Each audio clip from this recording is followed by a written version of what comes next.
observation was the 5th grade Gifted and Talented with Miss Goodwin. This is also in Bald Knob Elementary. The title of the school is H.L. Loombar. It's named after a gentleman who founded the school. So that's the original name of the school. But Miss Goodwin was the Gifted and Talented, and I've never been in a Gifted and Talented room before, so it was very different. Miss Goodwin is very informative, and she is very informative, and I love it. My grow for her, I don't have a grow at all. There's not, I didn't see anything that she did that could have been improved at all, because when the students walked in, they were very well behaved. They went immediately to the computers that are on the sides of the room. There wasn't enough computers, so a couple of students had to grab the Chromebooks. They went immediately to those computers, got their Chromebooks, sat down, logged onto their stock market game, and they started their stock market. That's exactly what they did. They just caught back up with what they did the previous day, and they just started off like there was not even a break. And she didn't have to tell them to be quiet. She didn't have to give instruction, anything. They just went ahead and did all their things.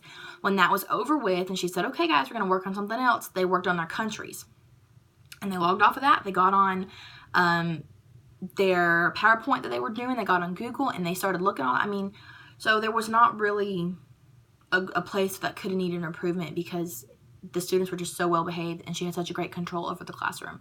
So that is my glow for her, is just the fact that she had such great control, and the students were so excited, so excited. The stock market game pertains to math, and I hate math. That's my worst subject. And all of these students were so excited, and they were like, look, my stocks are going up. And, even when the stocks were to go down, they would go, oh, that's okay, let's do this. And so they were just so excited about it. And for their countries, they could actually pick what they wanted to incorporate. They could pick the flag, how the government was set up, if it was a democracy or not. They got to choose what went into their report. So that I thought was really cool, because they were in control, and they weren't, they didn't have to go, okay, what's the flag? What's the country name? What's the flower? They didn't have to do that. They were in control of what they wanted to put into the report, which I thought that was awesome.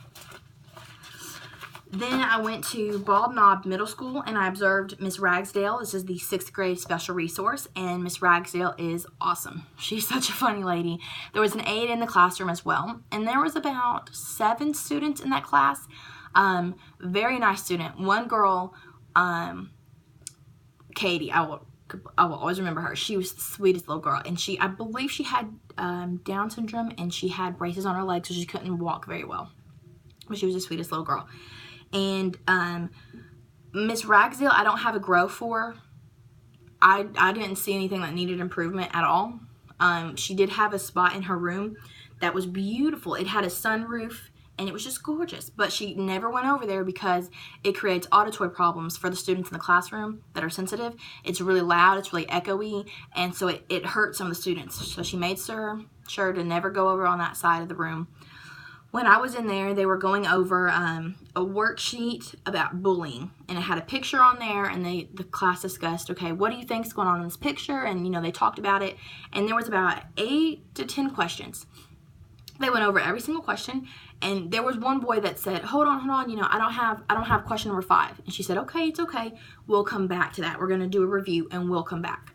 For me, having anxiety like I do, that was a big, holy cow, that was a great glow for her, because she didn't make that student feel rushed. And I know when you have anxiety, if you don't have it, then you don't know how it is. But when you miss a problem, you miss a question, and you're struggling to get that question really quick, and then you have to get all these other questions, it is such a hassle, and you feel panicked, and you feel rushed, and it's not a good feeling. So I thought that was amazing that she let that student know, hey, we're coming back to that question. If you have any other questions, we'll come back to that. She didn't make him feel stupid. She didn't make him feel left out. She didn't say, well, you should write faster. She didn't say any of that. She said, when we are done, we will come back. And that was really impressive for me. Another thing that really impressed me was the fact that she knew her students so well. She knew everybody's mom. She knew who they stayed with. And at the beginning of the class, she let everybody discuss and talk about what they did the previous day. So they got all their talking out, they got all their little jitters out, they got to share their stories, and then they said, okay, we're going on to class. So Miss Ragsdale, very, very awesome. And then my final site that I observed was the Sunshine School for My Inclusive site with Miss James, the elementary teacher. She also had an aide in her classroom as well. The aide was a full-time aide that stayed in that class. And this was a very eye-opening site for me. It was lots of fun, very, very eye-opening. And when I walked in, it was just the beginning of their little, not activity, but it was just, they were having a little break. So they went to the little, it was maybe 10 minutes. They went to the media center, the media room, and they were dancing, they were bowling, you know, they were just getting all their jitters out. You know, I went around 10 o'clock, so they had already been in the classroom for a little bit, so it was time for them to just get a little bit of jitters out, get a little bit of movement out. And I thought that was awesome to see how they interacted. Even though some of the students verbally could not speak and they verbally couldn't do sign language, they still were in their group with their friends. They would communicate the way they communicated, and I thought it was awesome. I was like, that was great to see them in that environment, to see them with other teachers, to see them with other students in other classrooms, and physically different age groups, but mentally in the same age group, and I thought that was awesome. So we go back to the classroom. The grow that I would have for her would, I'm trying to think, because I wouldn't really have a grow for that class, but there's not a lot that you can do in the situation with some of the students she had. One of the students had to have a spoon. He had to touch everything. And he wasn't so much focused all the time. So I guess for my grow, depending on the situation, depending on the mood, because you never know when, you know, he could have an outbreak or an outburst, I would try to take his spoon away. And she did this, but I would try to take it away more often and say, okay, you'll get it back when we complete this work. We're going to do this. We're going to press the blue. We're going to do, you know, whenever. I would use that more often as an incentive instead of every now and then. My glow for her would just be how well she managed the classroom. There was a part of the class where the aide stepped out to go get lunch set up. She was gone for a good 30 minutes, I feel like. So it was just Miss James and I by herself. Miss James had to feed one girl. She had a tube feeder. She also had to look after the boy that was knocking on spoons. There was one boy who had to look at himself, and if he dropped his mirror, because he was looking at himself, if he hit it when it fell and he couldn't look at himself, he couldn't calm down and it would freak him out. So she'd have to stop feeding and go to this student. So it was, that was awesome that she managed every single student well. They had a door in the back of their classroom, and one boy had to sit outside and rock himself. That's how he calmed down, was rocking himself. So that, she kept a close eye on him, and she also kept an eye on all the other students. So my glow would just be how well, and this was her first year teaching. I was like, holy cow. But my glow would be just how well she was aware of her surroundings and how well she managed every student.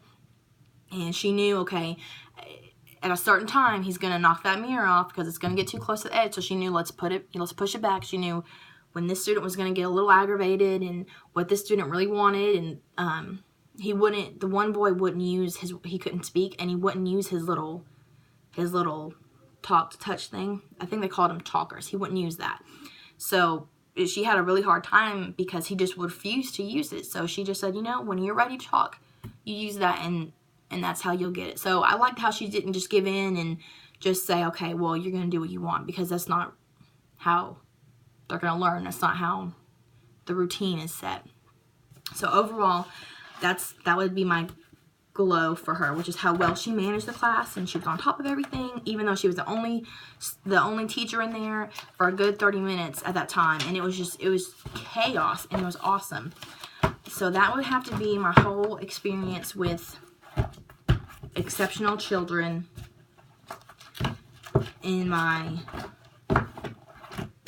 K through 6 classes.